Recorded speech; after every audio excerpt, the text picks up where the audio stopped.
नहीं धो रहा था। पैसा पेड़ पे नहीं उगता। लोगों के घर में झाड़ू बर्तन पोछा करके ही पैसे कमाए हैं मैंने। ऐसे दारू में उड़ाने नहीं दूंगी। अपने पति से जवान लड़ाती है, जवान लड़ाती है तू। काकी, हाँ अब आपके घुटनों में दर्द तो नहीं है ना? हाँ बेटा, तूने जो घुटनों के लिए दवा दिया था ना, उससे मेरा घुटना बिल्कुल ठीक हो गया। नमस्कार। नमस्कार, कैसे है? बस ठीक है। हाँ, बड़ी बड़ी बड़ी। ये नीता जी है, नमस्कार। ये नमस्ते। इस चौल में रहते हैं। हाँ आइए। हमारे चावल के लोग ना बहुत अच्छे हैं, बहुत सपोर्ट करते हैं एक दूसरे को। हाँ अपने पति से जवान लड़ाती है, जवान लड़ाती है। ये सुनील और रेखा का फिर से किचकिच शुरू हो गया लगता है। अरे और मेरे को दोबारा पैसा लेने से रोका ना तो मुझसे बुरा कोई नहीं होएगा। तुझसे बुरा और हो भी कौन सकता है? कहा ना मैंने कि मैं पैसे नहीं दूंगी। जवान लड़ाती है, आज तेरे को सबक सिखा के रहेगा मैं। ए सुनील, खबरदार जो उस पे हाथ उठाया तो। देख सविताई, ये मेरा और मेरे बाइकों का पर्सनल मामला है, बीच में कुछ नहीं बोलने का। इसको तो मैं ये तुम्हारा अकेले का मामला नहीं है, सगा साहिल से मामला है। हाँ, अगर दोबारा दिखा को तुमने तो तुझे चाल के बाहर उठा के फेंक दूंगा मैं। हाँ, खबरदार। जो किसी ने मेरे मर्द को धमकी दी, वो जैसा भी है मेरा पति है और इसे कोई भला बुरा नहीं कह सकता। सुना तुमने? तुम्हारे इतने जुल्म बर्दाश्त करने के बावजूद भी ये अपना पत्नी धर्म निभा रही। क्या तुम एक पति होने का कर्तव्य पूरा कर पा रहे हो? देख, अगली बार ना तूने इस पे हाथ भी उठाया या उंगली भी उठाई ना तो तेरे को मैं जेल में भिजवा दूंगी, समझा? गलती हो गई। गलती हो गई, चल जा अभी। माफी हमसे नहीं, अपनी पत्नी से मांगो। अरे बस जाने दो, चलो नहा लो, मुझे भी काम के लिए निकलना है। चलिए, अच्छा है, सुनील को अकल आ गई आज। सुनील को तो सबक मिल गया, लेकिन इन दोनों का झगड़ा देखकर ना मेरे को मेरे पुराने दिन याद आ गए। आपके पति भी?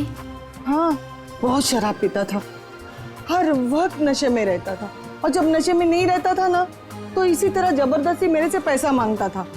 और आप पैसे दे देती थी? हाँ, क्या करती? और जब मैंने पैसा देना बंद किया ना तो मेरे सारे गहने, कपड़े, घर का सारा सामान, यहाँ तक कि घर का पूरा अनाज भी बेचना शुरू कर दिया। और फिर एक दिन यही शराब उनको मुझसे दूर ले गई और लीवर फेल हो गया। आई एम सॉरी, मुझे ये सब नहीं पता था। अब आपके पति के बाद आपके घर में कौन कौन है? मेरे 2 बच्चे थे, अनुज और कशिश। भगवान भी इतना निर्दयी है ना, एक एक्सीडेंट में मेरे 2 बच्चों को मुझसे छीन लिया। मैं समझ सकती हूँ कि अपने को खोने का गम क्या होता है। हौसला रखिए, आने वाले दिन खुशियाँ ही खुशियाँ लेकर आएंगे। कल की इसी उम्मीद पे तो मैंने ये एनजीओ की स्थापना की थी और चाल के सारे परिवार वालों को मैंने अपना परिवार माना। काकी, आप बहुत ही नेक काम कर रही हैं। अच्छा अभी रहने दे, ज्यादा तारीफ मत कर मेरी। हाँ चल अंदर चल, मैं तेरे को ना गरम गरम चाय पिलाती हूँ। हाँ अरे नहीं काकी, मुझे ना लेट हो रहा है और आज ही मुझे कॉलेज भी जाना है अपने थीसिस का फॉर्म भरने। तो हम शाम को मिलते हैं चाय पे? पक्का ना? संभल के जाना। हाँ? आज तो बहुत लेट हो गई।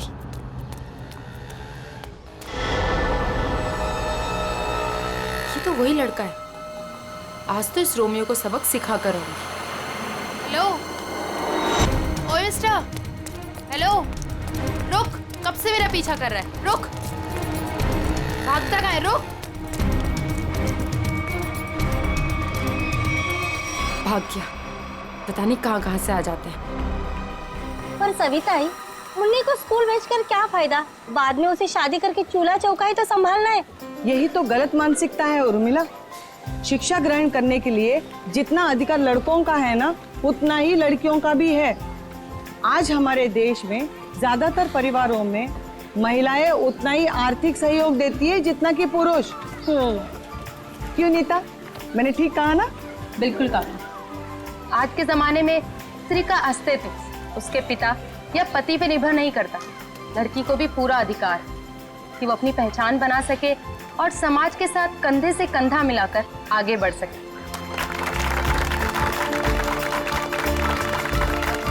क्या बात है, आप दोनों के विचारों से हम सब सहमत हैं। हाँ तो मुन्नी का स्कूल जाने का पक्का हो गया। हाँ, पक्का। ये फिर से यहाँ आ गया। लगता है इसको सुबह की डांट का कुछ असर नहीं हुआ। कौन है ये नीता, तुम जानती हो? नहीं काकी, पता नहीं कौन है और कहाँ से आया है, लेकिन रोज मेरा पीछा कर रहा है। अरे पहले क्यों नहीं बताया? चलो जमकर खबर लेते हैं आज इसकी। चलो चल चल चल। हेलो, तुम मेरा पीछा करते करते यहाँ तक आ गए। क्या कर रहे हो? चाहते क्या हो? अरे कहाँ जा रहे मैं तुमसे बात कर रही हूँ। अरे सुनाई दे रहा है कि नहीं दे रहा है? क्या हो गया इसे? अरे सीढ़ी, अरे ये तो छत, अरे सुनो, छत के ऊपर जा रहा है। कहाँ जा रहे हो?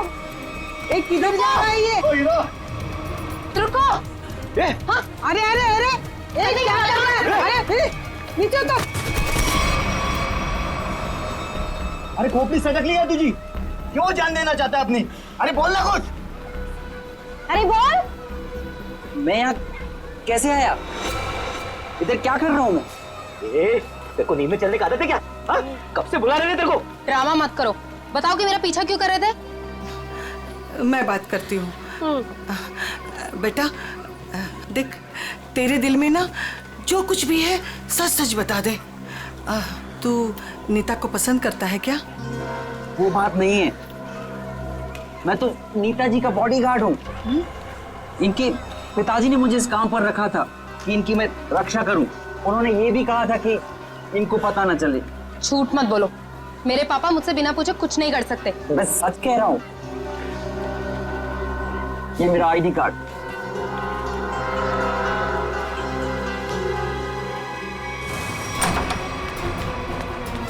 अरे नीता बिटिया, अरे अभी हम तुम्हारे बारे में ही बात कर रहे थे। नमस्ते अंकल। नमस्ते बेटा।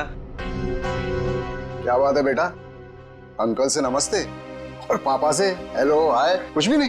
मैं आपसे बहुत नाराज हूँ। ऐसा मैंने क्या कर दिया? आप जानते हैं ना कि मैं मंगलावाड़ी चौल में अपनी रिसर्च कर रही हूँ। मुझे उन लोगों के रहन सहन, उनका गुजर बसर वो सब जानना है, इसलिए तो मुझे उनके बीच में रहना पड़ रहा है। हाँ बेटा, तो मैंने आपको अनुमति दे तो दी थी ना चौल में रहने की।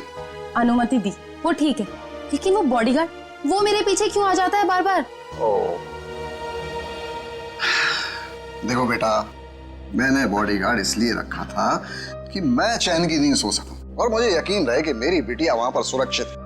पापा, मैं कोई बच्ची थोड़ी हूँ, अपनी देखभाल कर सकती हूँ। शेखर अंकल, समझाइए ना पापा को। पापा के लिए तो तुम हमेशा बच्ची ही रहोगी। 50 साल की हो जाओगी ना तब भी। आप भी ठीक है, आप भी ना पापा की तरफदारी कर लो। अरे नहीं नहीं बेटा, हम तो आपकी ही तरफ हैं। देखो रतन, ये अच्छी बात नहीं है भाई। नीता बिटिया को उसकी पर्सनल स्पेस मिलनी चाहिए। लेकिन शेखर, तुम्हें तो पता है ना शहर में जुल्म कितने बढ़ गए। अब मैंने एक बॉडीगार्ड रख लिया तो कौन सा पहाड़ टूट गया यार। मुझे ना आपसे कोई बहस नहीं करनी। कल मेरा जन्मदिन है और ये मेरा जन्मदिन का गिफ्ट कि नो बॉडीगार्ड। अरे हाँ, कल तो नीता बिटिया का जन्मदिन है। अरे यार, मैं तो बिल्कुल भूल ही गया था। लेकिन मैं कैसे भूल सकता हूँ मेरी प्यारी प्यारी बिटिया का जन्मदिन। मैंने जन्मदिन की खुशी में एक बहुत बड़ी पार्टी रखी है। पार्टी? ठीक लगा ना बेटा? Happy birthday Neeta. Thank you so much, please enjoy. Neeta बेटा, जन्मदिन की ढेर सारी शुभकामनाएं। भगवान करे तुम्हें मेरी भी उम्र लग जाए। थैंक यू सो मच काकी। पापा, ये सविता काकी है, मैंने बताया था ना आपको इनके बारे में। हाँ, नमस्ते नमस्ते। हमारी बिटिया आपकी बहुत तारीफ करती। आपकी बेटी भी बहुत बहुत अच्छी है। Thank you very much. ये है मेरे बिजनेस पार्टनर शेखर। नमस्ते। नमस्ते, आपसे भी मिलकर बहुत खुशी हुई। मुझे भी बहुत खुशी हुई आपसे मिलकर। Ankit, many happy returns of happy birthday. Thank you so much. अरे sir, looking handsome sir. Thank you. अच्छा सर, कल हमारे नए प्रोजेक्ट की मीटिंग फिक्स हुई है सुबह 10 बजे। 10 बजे? Okay done. हेलो जी, ये मेरी बर्थडे पार्टी है, आपका ऑफिस नहीं। तो ये जो अपना काम है ना, ऑफिस तक ही रखिए। सॉरी बेटा, सॉरी। आई एम सॉरी, आज काम की कोई बात नहीं हो गई, ठीक है? चलो अब केक काटे। पापा बस एक मिनट, छोटा सा सरप्राइज है। रामू, श्याम, जल्दी से सारे मेहमानों के चश्मे ले आओ। चश्मे? चश्मे? ये देखिए, रंग बिरंगे चश्मे। सो आज का थीम है गॉगल्स, तो ये सबको पहनने हैं। Okay guys? Very innovative idea. तो मेरी ड्रेस से मैच कर रहा है ना। हाँ पर मैं अभी नहीं लगाऊंगी, मैं केक काटने के बाद लगाऊंगी। चलो चलो केक काटते हैं। हाँ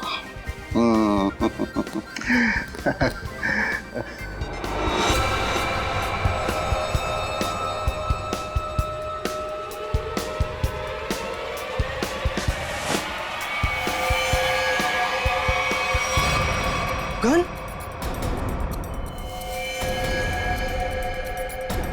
रतन सर, रतन ये क्या कर रहा है यार? गोली लग जाएगी। ये असली की नकली यार? Good bye Shekhar. Ratan, good bye रतन।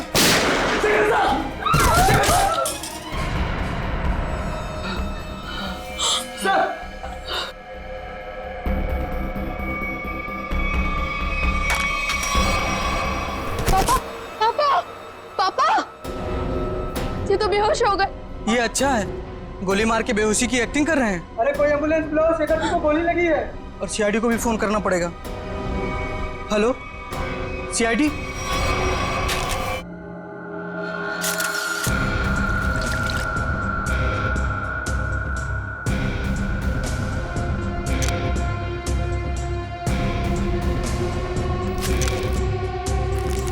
गोली सीधे सीने पे मारी गई है।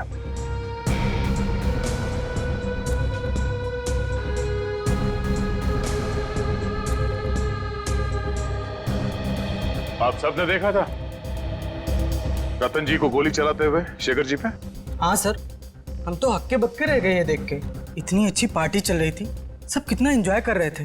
पता नहीं अचानक रतन जी को क्या हो गया, उन्होंने गोली चला दी। जरूर मेरे पापा के खिलाफ किसी ने साजिश की, ऐसा कर ही नहीं सकते। रतन जी। सर। रतन जी को होश आ गया। उठाओ इन्हें। ये उठिए, चलिए उठिए। शेखर को क्या हो गया? सर क्यों भारी हो रहा है? पहले खून कर दिया इनका, अभी सर दर्द का बहाना कर रहे हो? हाँ, ये नाटक बंद करो, उठाओ। उठिए। ये आप क्या कह रहे हैं? मैंने किसी का खून नहीं किया। नीता बेटा क्या कह रहे हैं ये लोग, मेरी समझ में नहीं आ रहा है बेटा।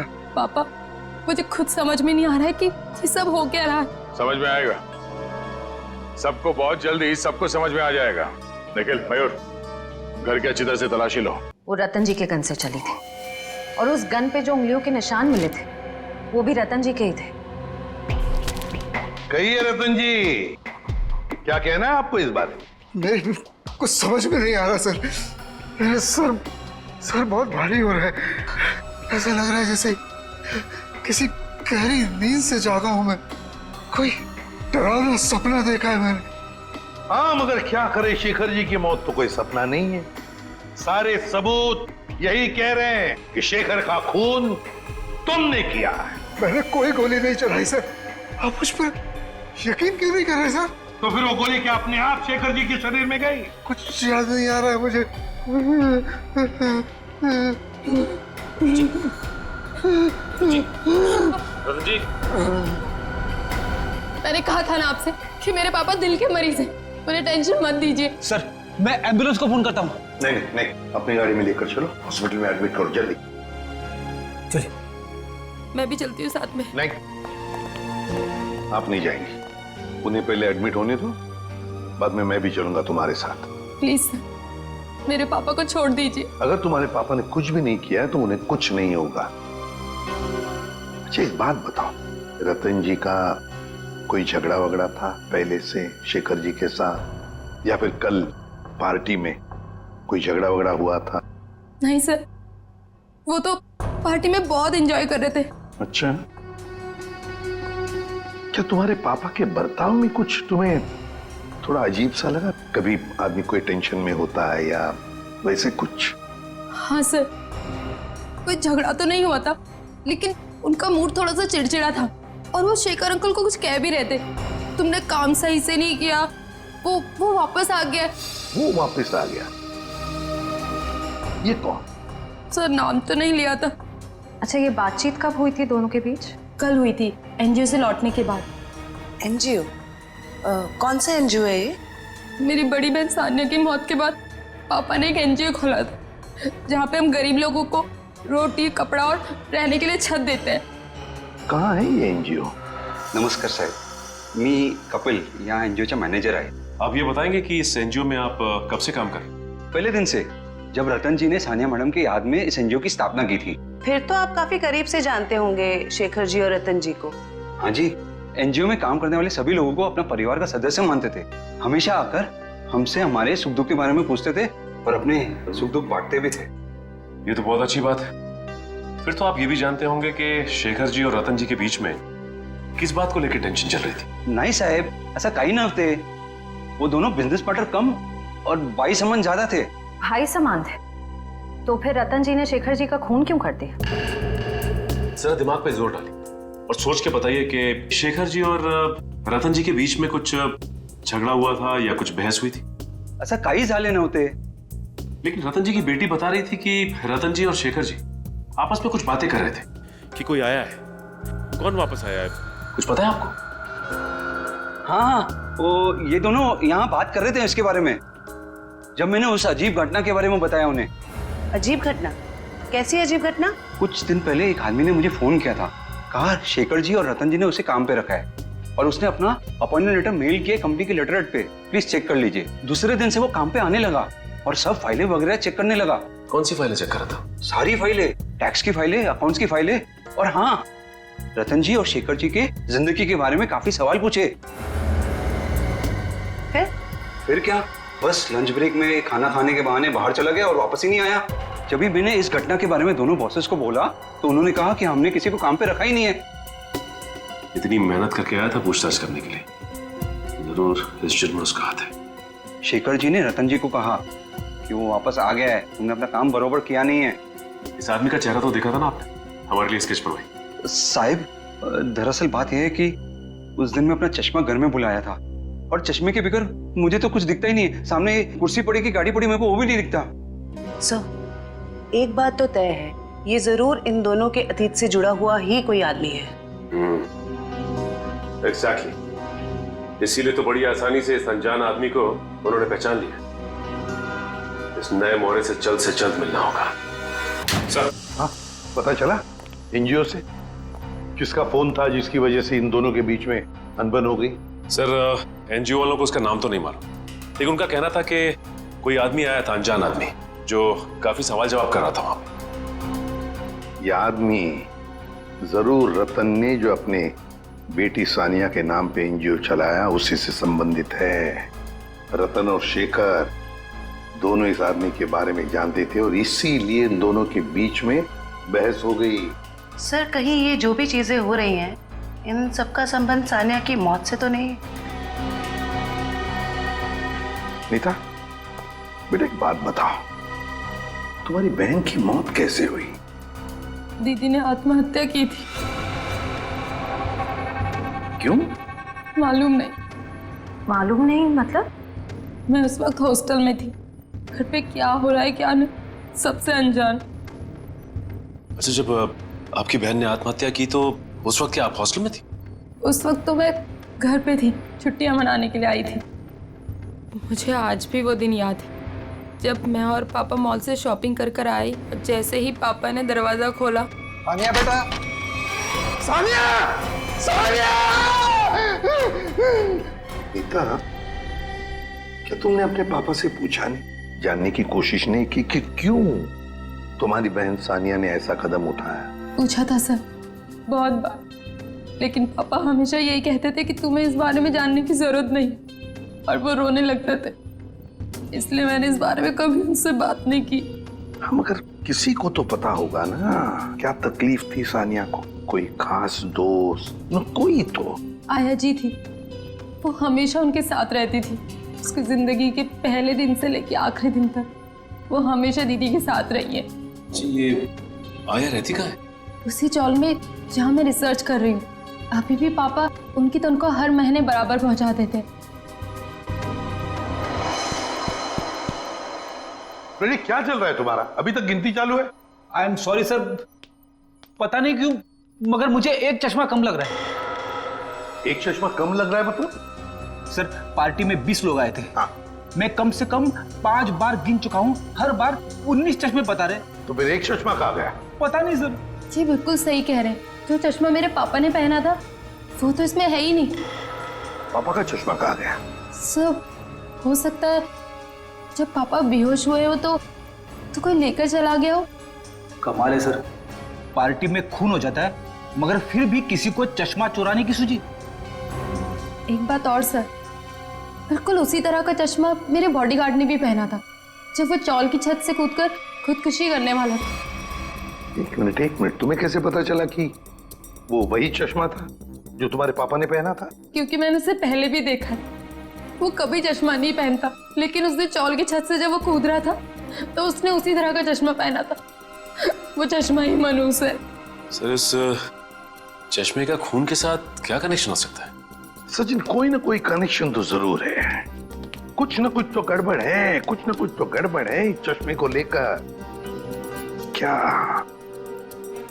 नीता, क्या हमारे लिए तुम्हारे पिताजी के गॉगल का जो डिजाइन है वो बनवा सकती हो हमारे स्केच आर्टिस्ट से? जरूर सर। उन दोनों को कनेक्ट कर दो।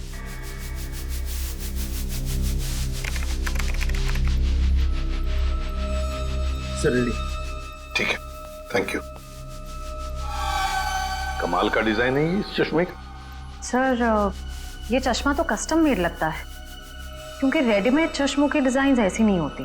हाँ श्रेया, ये ऑर्डर दे के डिजाइन देकर बनाया गया चश्मा है ये। पता लगाना पड़ेगा शहर में ऐसी कौन सी दुकानें हैं, कितनी दुकानें हैं जो इस तरह के चश्मे बनाती हैं। फिर सानिया की आया के बारे में भी पता लगाना पड़ेगा। हेमलता जी। कौन है? आप सानिया की आया थी ना? हाँ, पर आप लोग? देखिए, हम सीआईडी से। सीआईडी? माफ करना माँ जी, हम लोग ने आपको परेशान किया। ठीक है बेटा, दिवस भर में आराम ही करती हूँ, पर आप लोग यहाँ कैसे?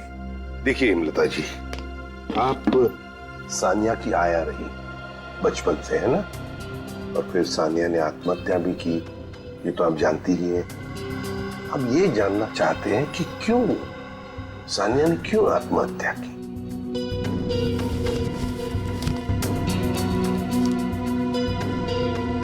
बहुत दिनों बाद इन बूढ़ी आंखों को आप लोगों ने नम कर दिया।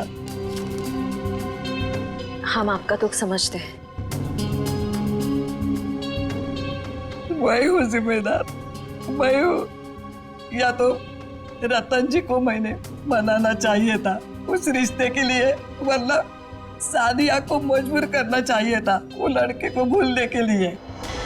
लड़का? कौन लड़का? जिससे वो प्यार करती थी। प्यार करती थी? अच्छा, तो फिर हुआ क्या? वही अमीर गरीब लड़का गरीब था ना। एक दिन अचानक वो लड़का कहीं दूर चला गया। महीनों इंतजार करती रही सानिया, न खाती थी न पीती थी, वो अपने बंद कमरे में रोती रहती थी।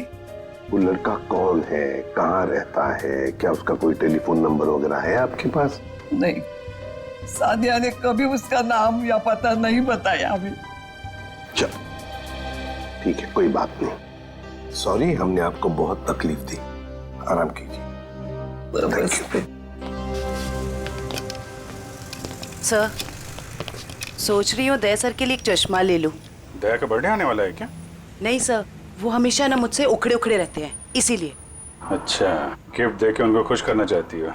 नहीं सर, उन पे बहुत अच्छा लगेगा, इसलिए।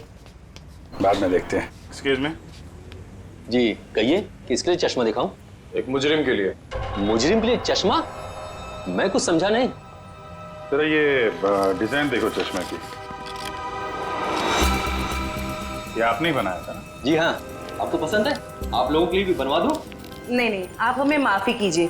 आपका बनाया हुआ ये चश्मा पहनकर लोग उल्टी सीधी हरकतें करने लगते हैं। कोई छत पे पहुंच जाता है छलांग लगाने, तो कोई किसी को गोली मार रहा है। क्या मजाक कर रही हैं आप? ये सब मेरे चश्मे की वजह से हो रहा है? हम मजाक के मूड में नहीं है। सीआईडी, अब जरा ध्यान से बताओ, किसके लिए बनाया था ये? एक मिनट सर। सर ये कोई अभिषेक नाम का आदमी था।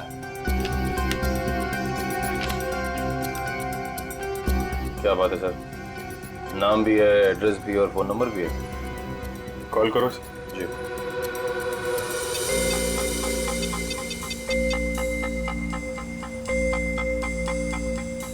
सर नंबर गलत है। गलत? लगता है एड्रेस भी गलत है। दिल दरिया कॉलोनी। दिल दरिया कॉलोनी कभी सुना है आपने? कहीं कहाँ पे है मुंबई में? सॉरी सर, मैंने एड्रेस ठीक से देखा नहीं था। आंखों का बिजनेस करते हो तुम? आदमी को तो देखा होगा ठीक से। दरअसल सर मैं उस वक्त दुकान पर नहीं था, मेरा कारीगर जगनलाल था, उसने ही अभिषेक को देखा था। बुलाइए जरा ये जगनलाल जी को। जगनलाल जी साहब, ये लोग सीआईडी से हैं, जरा इन्हें बताओ ये खास डिजाइन वाला चश्मा किसने बनवाया था? साहब वो बड़ा ही अजीब आदमी था, बड़ी सी टोपी पहन रखी थी, आंखों पर काला चश्मा लगाया था और ना जाने कितने दिनों से उसने दाढ़ी नहीं की थी, काफी लंबी दाढ़ी थी उसकी। ओह, नाम और एड्रेस की तरह हुलिया भी नकली। कुछ और याद आता है इस आदमी के बारे में? हाँ सर, अक्सर जो लोग चश्मा बनाते हैं ना, वो सामान हमारे दुकान से ही लेते हैं, लेकिन वो खुद अपना सामान लेके आया था। फ्रेम, कांच और एक अजीब सी छोटी सी चीज उसने लगाई थी चश्मे में। छोटी सी चीज?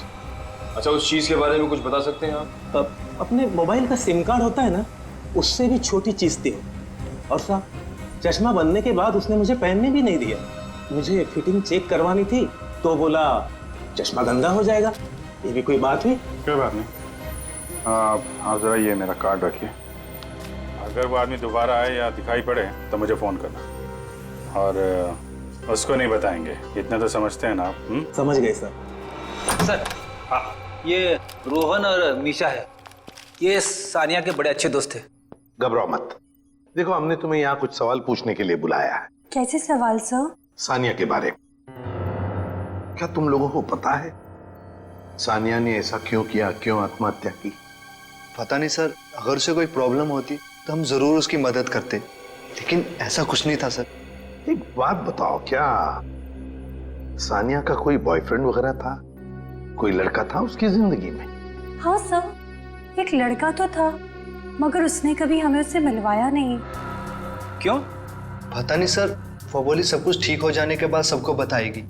बहुत सीरियस थी उसको लेकर, शादी करना चाहती थी उससे। अच्छा, क्या नाम क्या था उस लड़के का? नहीं सर, उसके बारे में कुछ भी नहीं बताया था। पर हाँ सर, वो कॉलेज खत्म होने के बाद मंगलावाड़ी चौल जाती थी। एक दो बार तो मैंने खुद उसे वहाँ पे छोड़ा था। वहाँ पे एक लड़का बाइक पे हेलमेट पहने उसका इंतजार किया करता था। मंगलावाड़ी, चलो थैंक यू वेरी मच, तुम दोनों जा सकते हो। मंगलावाड़ी चाल?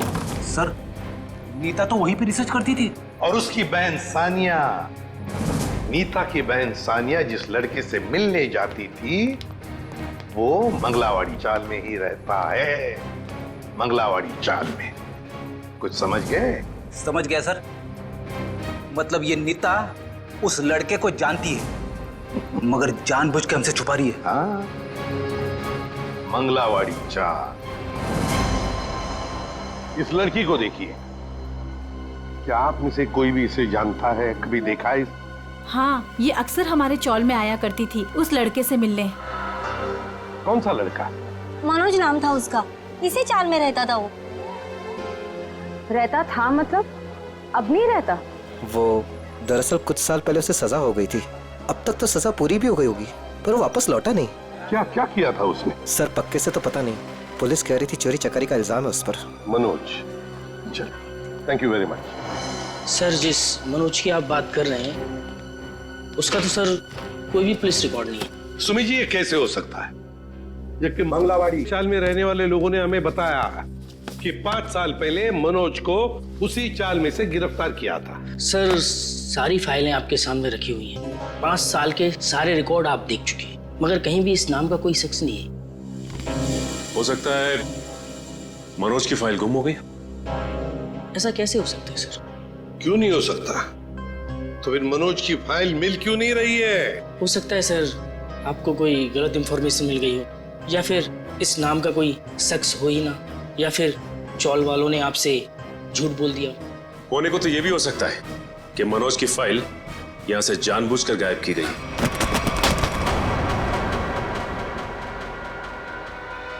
रवि जी, क्या हुआ? तबीयत बिगड़ गई क्या? ये अचानक पसीना क्यों आने लगा? अरे कांपने क्यों लगे तुम? और अचानक ये फाइल छूट कैसे गई तुम्हारे हाथ से? नहीं सर, ऐसी कोई बात नहीं है। हमसे कोई भी कुछ भी छुपा नहीं सकता। बताओ क्या बात है? भागता किधर? लगता है सर ये बिना दवा खाए इसकी बीमारी ठीक होगी नहीं।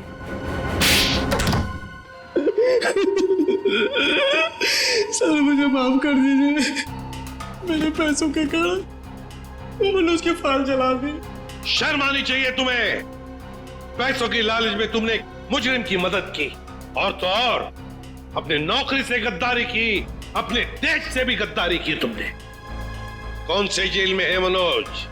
सर तिलक नगर जेल में था, 7 साल की सजा थी उसे। अच्छे व्यवहार के कारण 4 साल में उसे रिहा कर दिया गया। सर अगर वो अच्छे बर्ताव के लिए रिहा हो ही रहा था तो फिर रिकॉर्ड नष्ट करने के लिए उसे घूस देने की क्या जरूरत थी? सचिन, शेखर और रतन, इन दोनों के बीच में जो बहस हुई थी उसमें शेखर बोल रहा था कि वो वापस आया है, तो फिर जरूर वो मनोज के बारे में बात हो रही थी। सर उस चश्मे वाले का फोन स्पीकर ऑन कर। हाँ सर, मैं जगन्नाथ चश्मे वाला। सर अभिजीत सर का फोन नहीं लग रहा था, इसलिए मैंने आपको फोन किया। हाँ बोलिए। सर वो आदमी फिर आया था चश्मा बनाने। अब इस वक्त कहाँ है वो आदमी? सर वो जाते वक्त फोन पे बात कर रहा था, कह रहा था कि किसी विद्युत नगर जा रहा है, सेक्टर 5। विद्युत नगर? नीता भी तो विद्युत नगर में रहती है। माय गॉड, मतलब नीता की जान को खतरा है। हाँ एसीपी सर, हम नीता के घर पहुंच गए हैं।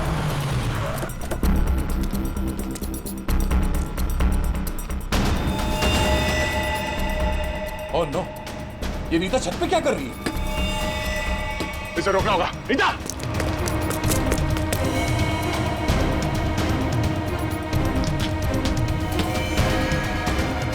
नीता!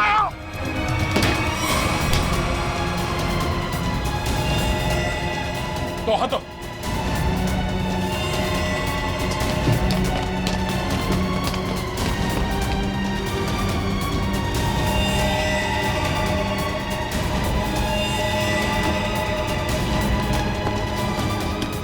पकड़ो।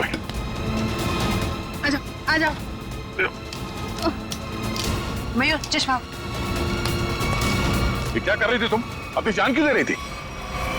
जान दे रही थी? मैं क्यों अपनी जान दूंगी? तुम छत पे क्या करने आई थी? छत पे? मैं छत पे क्या कर रही हूँ? मुझे कुछ याद नहीं आ रहा। मैंने वो चश्मा पहना था और पता नहीं, मेरा सर दर्द हो रहा है। सर इस केस में ये क्या हो रहा है? लोग अचानक खुदकुशी करने चले आते हैं। सारे हादसों में एक चीज कॉमन है, ये चश्मा। ये चश्मा पहनने से पहले क्या हुआ था वो तो याद है ना तुम्हें? हाँ सर। नीता, मुझे पता है तुम पर क्या बीत रही होगी, लेकिन तुम चिंता मत करो, सब ठीक हो जाएगा। काकी, ये क्या है? ऐसी हालत में मुझे ये गिफ्ट तुम्हें देते हुए बहुत अजीब लग रहा। गिफ्ट? हाँ, तुम्हारा बर्थडे था ना, तो हमारे चौल के बच्चों ने अपने हाथों से बड़े प्यार से तुम्हारे लिए गिफ्ट बनाया।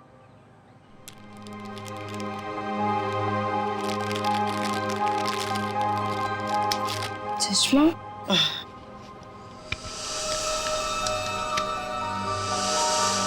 ये सविता जी कौन?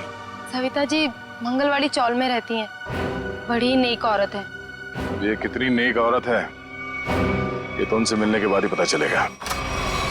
अरे अरे अरे अरे सविता जी, लगता है हम लोग गलत वक्त पर आ गए। कहीं जा रही थी आप? हाँ, वो कुछ जरूरी काम आ गया था, इसलिए मैं कलकत्ता जा रही हूँ। लेकिन क्या करें, अब तो आप कलकत्ता जा नहीं पाओगी। क्यों नहीं जा पाऊंगी? वो क्या है ना कि मुजरिमों को यहाँ खुले घूमने की आजादी नहीं, मुजरिम? कौन मुजरिम? शराफत का नकाब उतार। नीता ने हमें सब कुछ बता दिया है। मेरे को कुछ काम है, मैं आती। अब तक तुम्हारी उम्र का लिहाज करें। मुझे सख्ती बरतने पे मजबूर मत करो प्लीज। बताइए। मैंने जो कुछ किया अपने बच्चों के मौत का बदला लेने के लिए किया। बच्चों की मौत का बदला? हाँ, नीता के पिता रतन ने मेरे दोनों बच्चों को मार डाला अपने बिजनेस पार्टनर शेखर की मदद लेके। जान ली? लेकिन क्यों? क्योंकि उसको गलतफहमी हो गई थी कि मेरा बेटा तनुज वही लड़का है जिसे उसकी बेटी सानिया प्यार करती थी। क्यों हुई ऐसी गलतफहमी? क्योंकि एक दिन तनुज सानिया को घर छोड़ने गया था तो रतन ने देख लिया और वो गलत समझ बैठा। फिर शेखर ने गुंडे भेजे इधर मेरे घर पे मेरे दोनों बच्चे तनुज और कशिश को मार डाला। मैं उस टाइम पे घर पे नहीं थी इसलिए जिंदा बच गए। मगर नीता ने क्या बिगाड़ा था तुम्हारा? उसे क्यों सजा दी तुमने? क्योंकि रतन ने मुझसे मेरे बच्चे छीने साहब। मैं उसको वही दर्द देना चाहती थी। मनोज कहाँ पर है? मनोज? कौन कौन मनोज? वही मनोज जिसने तुम्हें बदला लेने में मदद की थी। साहब मेरे को नहीं मालूम। बताना तो पड़ेगा ही। ये जादू वाला चश्मा कहां से बनवाया? मनोज कहां पर है? आइए आइए जनाब, आप ही का तो इंतजार था। आइए। बड़े खुश नजर आ रहे हो, क्या बात क्या है? बात ही ऐसी बॉस, आज मैं आपको एक कमाल का जादू दिखाता हूँ। देख साउंड के मेरे पास मजाक करने के लिए वक्त नहीं है, जल्दी बता। अरे यार 2 मिनट, हमेशा काम करते रहते हो, जरा जादू देखो प्लीज प्लीज। तारिका लेके आओ। एक देखो देखो देखो क्या होता है, देखो। ये लीजिए। Very good. सचिन यार तुम ये जरा चश्मा पहन लो। चश्मा? लेकिन मैं ही क्यों सर? अरे पहनो पहनो, मैं हेल्प करता हूँ तुम्हारी। अब सचिन जरा ध्यान से देखो और बताओ कि ये चश्मा वहां से ला करके किसने दिया? अरे सर कैसी बात करते हैं? तारिका ने। नहीं सचिन, गौर से देखो, ये चश्मा वहां से उठा करके तारिका नहीं श्रेया लेकर के आई। मैं? अरे सर कैसी बात कर रहे हैं आप? आपके सामने जो खड़ी है वो तारिका है और जो यहाँ खड़ी है वो श्रेया है। सचिन जरा गौर से देखो और फिर बताओ, तुम्हारे सामने जो खड़ी है वो तारिका नहीं है, वो श्रेया है। सचिन। हाँ सर, मेरे सामने जो खड़ी है वो श्रेया है।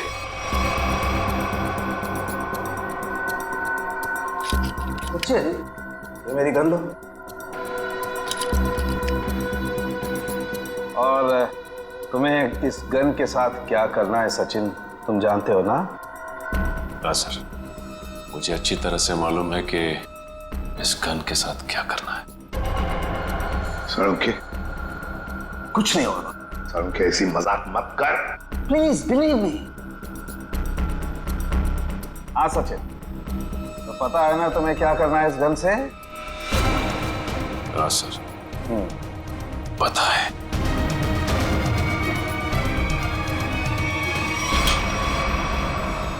लाओ सचिन, ये गन मुझे दे दो। अब ये चश्मा भी तुम्हारा उतार देना है। बैठ जा, बैठ जा। मुझे हो क्या रहा है? सर भारी और सचिन, अभी अभी आपने मुझे मारने की कोशिश की, मुझ पर गोली भी चलाई, वो तो गन खाली थी इसलिए। तारिका, ये तुम क्या कह रही हो? मैं तुम्हें मारने की कोशिश क्यों करूंगा? मैं तुम्हें गोली क्यों चलाऊंगा? रिलैक्स रिलैक्स, मैं बताता हूं। बस ये बहुत ही स्पेशल चश्मा है। इस चश्मे में एक डिवाइस लगी हुई, एक ऐसा यंत्र जिसकी वजह से जो इंसान इस चश्मे को पहनता है वो सम्मोहित हो जाएगा, हिप्नोटाइज। और ये नैनो डिवाइस है जो वॉइस रिकॉर्ड करता रहता है। तो जिस इंसान ने चश्मा पहना है उससे ये बताता रहता है कि उसे एग्जैक्टली करना क्या है। आपने जो मुझ पर गोली चलाई वो भी इसी डिवाइस की वजह से। इसलिए वो आवाज आ रही थी। लेकिन ये आवाज हमें सुनाई क्यों नहीं रही? वो इसलिए क्योंकि वो आवाज बहुत ही ज्यादा धीमी है। बॉस, वो आवाज इतनी कम है कि बाजू में खड़ा इंसान भी वो आवाज सुन नहीं सकता है। और जैसे ही ये चश्मा उतारा जाता है, आदमी भूल जाता है कि उसने जब वो चश्मा पहना था क्या किया था उस वक्त। एग्जैक्टली। और इसीलिए रतन जी को ये याद नहीं था कि इन्होंने शेखर पे गोली चलाई। और उस बॉडीगार्ड को भी इसीलिए पता नहीं चला कि वो कब छत पर गया और कब छलांग लगाई। ये सारा उस मनोज का किया हुआ कर्म है। अब वो वक्त आ गया है जो मैंने अपनी पूरी जिंदगी में किया, वो सारे कर्मों का हिसाब होगा। अफसोस, पाप का घड़ा पुण्य से भी भारी है, लेकिन मेरी जैसी औरत का जीने का कोई अधिकार नहीं है, कोई अधिकार नहीं है।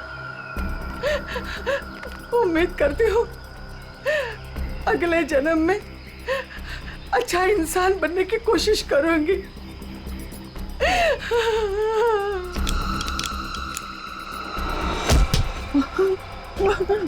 ये क्या कर रही है? उतार, चश्मा उतार। मेरा बच्चा आ गया। तूने जहर पिया? आई, ये क्या किया तूने? मेरे को नहीं पता मैंने ऐसा क्यों किया। बेटा, मेरे को माफ कर दे, हमारे साथ इतना ही था। नहीं आई, आई नहीं, आई। जिस किसी ने भी तेरे साथ ऐसा किया है माँ, तेरी कसम उसे छोड़ूंगा नहीं मैं। अब पता चला किसी अपनों पर वो मौत का चश्मा लगाने के बाद कैसे लगता है। चलो अब तुम्हारे आंखों पे कानून का चश्मा चढ़ाते हैं। कहाँ भाग रहे हो? रुक, सचिन उधर से पीछे जाओ उसके।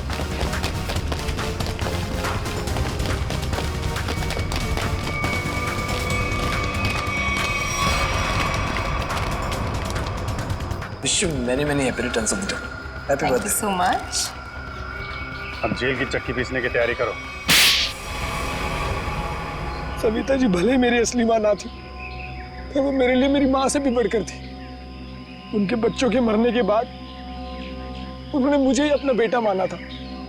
मतलब तनुज और कशिश के बाद? हाँ, उन दोनों बच्चों की मौत कोई हादसा वादसा नहीं थी, बल्कि उनका खून हुआ था, जिसे किया था नीता के पिता रतन कुमार ने। और मुझे झूठे रॉबरी के केस में फंसाया भी उन्होंने ही था।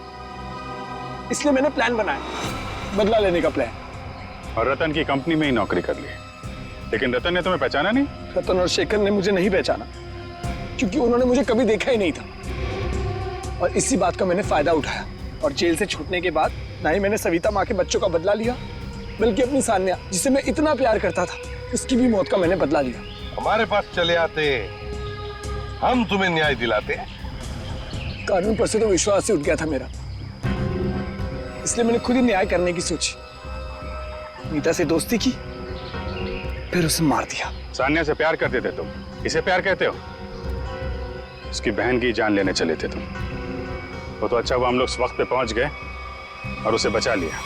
क्या नीता जिंदा है? हाँ जिंदा है। बहुत कोशिश की ना तुमने उसे मारवाने की। उसके बॉडीगार्ड को भी वो चश्मा पहना दिया ताकि वो आत्महत्या कर ले, मगर नहीं, तुम्हारा प्लान वैसे ही फेल हो गया। हाँ, मगर रतन का प्लान फेल नहीं हुआ। मैंने वेटर के जरिए उसे खूनी चश्मा पहनाया और उसी के जरिए उसी के दोस्त को मरवा दिया। और फिर हमारे आने से पहले वो चश्मा तुमने गायब कर दिया। तो फिर वो चश्मा सविता के जरिए तुमने नीता तक पहुंचा।